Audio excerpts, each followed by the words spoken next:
The moment I gripped the old paperback in my trembling hands, I felt a cold ripple run down my spine, because I knew returning it meant stepping back into a house that had once felt like home, but now felt like a stranger's shadow. The book smelled faintly of lavender and dust, like memories I had tried so hard to forget. I had promised myself I wouldn't go back, not after everything that happened, not after the day my stepmother, Riona, locked me in her bedroom to teach me a lesson about loyalty. But here I was, foolishly walking toward the sunlit porch, telling myself this would be the last time, telling myself that maybe closure lived inside the simple act of returning a forgotten book.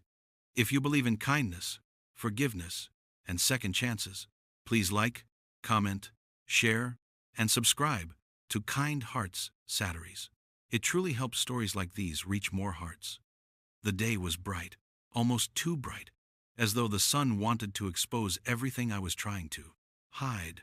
Birds hopped along the fence, chirping like they knew secrets I didn't want to remember. I stood on the porch, my heart pounding, my breath unsteady. The neighborhood felt peaceful, nothing like the chaos inside me. I knocked, expecting silence, expecting maybe a neighbor to say she wasn't home. Instead, the door opened slowly, and there she stood, Riona, her red hair tied loosely, her green dress flowing like she had just stepped out of a summer painting. She looked different, softer somehow, but memories didn't fade just because someone changed their hairstyle. Her eyes widened when she saw the book, and for a brief second, I saw something raw flicker across her face. Regret, maybe, or fear of who I had become since leaving. She invited me inside with a forced smile, the kind that tried too hard to rewrite the past. The house was cleaner than I remembered. Plants lined the windowsills. Sunlight filled every corner. It didn't look like the place where I once cried, silently behind a locked door, wishing for someone to hear me. She took the book and pressed it against her chest, her eyes drifting to the floor. I could have left then. I should have left. But I hesitated, letting the stillness settle between us. And that was the moment everything shifted, because she asked me to follow her to her bedroom, the very place where everything had fallen apart years ago. She wanted to show me something, she said. My stomach clenched, but for reasons I couldn't understand, I followed her, telling myself it wasn't fear guiding me this time, but the need for answers. The bedroom looked different. Gone were the heavy drapes and cluttered dressers. Instead, soft cream curtains fluttered gently by the window, and the air smelled faintly of citrus and something warm, like cinnamon. But then everything changed in one terrifying instant. The doorknob clicked, the lock slid into place, and suddenly the room felt too small, too familiar. For a few seconds, the past collided violently with the present, and I felt that same suffocating panic I had felt years earlier, when she had locked me inside after accusing me of taking something I never took. Back then, I was 16, scared, unheard, and desperately wanting the love she refused to give. Now, at 19, I had built myself back up, piece by piece, and yet, in that locked room, the old wounds reopened, as though they had never healed. But when I turned toward her, expecting the same cold fury she once carried, I found her leaning against the wall, her hands covering her face as she shook not with anger, but with silent, aching sobs. She wasn't the woman who wanted to punish me. She was someone drowning in guilt. She slid down to the floor, her breath unsteady, whispering apologies she had never given before. She told me she locked the door not to trap me but to force herself to speak, because every time she tried before, I had run. She said she knew it was wrong, that even the act of locking the door brought back trauma. But she panicked, fearing I wouldn't listen otherwise.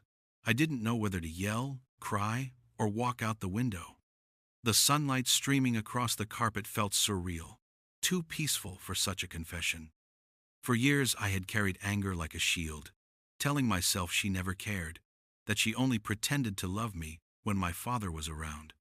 But hearing her voice crack, hearing her admit she was broken too, made something inside me loosen, though not easily. She explained how she grew up in a home where discipline was taught with doors and silence, not kindness, and how she carried that pattern forward without realizing she was repeating the very hurt she once suffered. As she talked, memories played in my mind, like old film reels the day she bought me my first painting set, the afternoons she drove me to school early because I wanted to see the sunrise, the nights she tucked me into bed when I had exams the next morning. Her love hadn't always been absent. It had simply been inconsistent, overshadowed by a storm she never learned to control.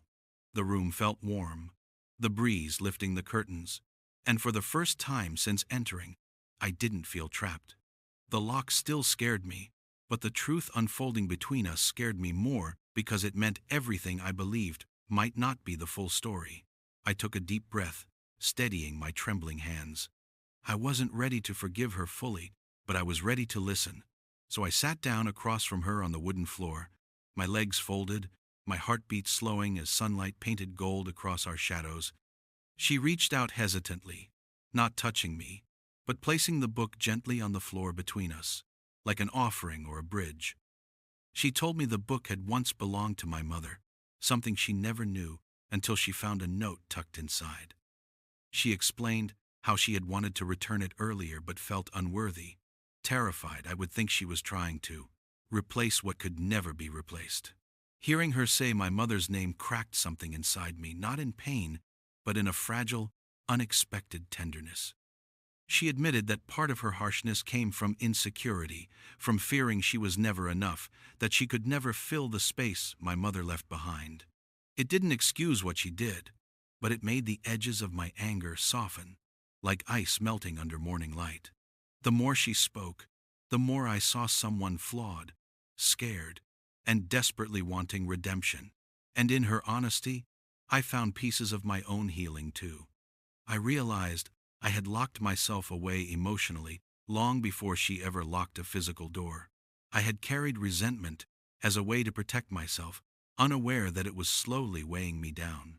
When she finally unlocked the door slowly, as if giving me control over the moment I didn't bolt, instead, I stood there quietly, the afternoon sun warming my shoulders, feeling a calm I hadn't felt in years. She asked me if I would consider sitting with her outside, under the lemon tree in the backyard, to talk more openly. I hesitated, not because I feared her, but because healing required courage I wasn't sure I had. But then I thought about the book, my mother's forgotten words inside it, and how maybe this moment was the kind of second chance she would have wanted for us. So we walked outside together, the air clear and bright, the grass cool beneath our feet. The lemon tree swayed, its branches carrying both fruit and flowers, symbols of growth and renewal. We sat beneath the shade, and for the first time, our conversation flowed without walls, just two people trying to rebuild something fragile but worth saving. I told her how the locked door moment years ago had shaped me, how it taught me to fear authority, how it made me doubt my own worth. She listened, truly listened, tears slipping quietly down her cheeks. She didn't defend herself, didn't pretend it hadn't happened. She simply acknowledged the pain she caused and vowed to be better, to learn, to unlearn, to rebuild. And strangely, that vulnerability gave me room to breathe, room to finally let go of the version of her I had held onto for too long. As the afternoon sun dipped slightly, casting soft shadows across the yard, I felt something I never expected: relief. Not because everything was magically fixed, but because I realized healing wasn't about forgetting the hurt. It was about choosing not to let it define me anymore. I didn't forgive her completely that day, but I opened the door to the possibility of forgiveness, and that was enough. If this story touched your heart, please like, share, comment, and subscribe to Kind Hearts Satires. Your engagement helps keep these emotional, healing stories alive. Before the story ends, I have one special request. Please comment a heart emoji if you believe anyone, no matter their past, can grow into someone better.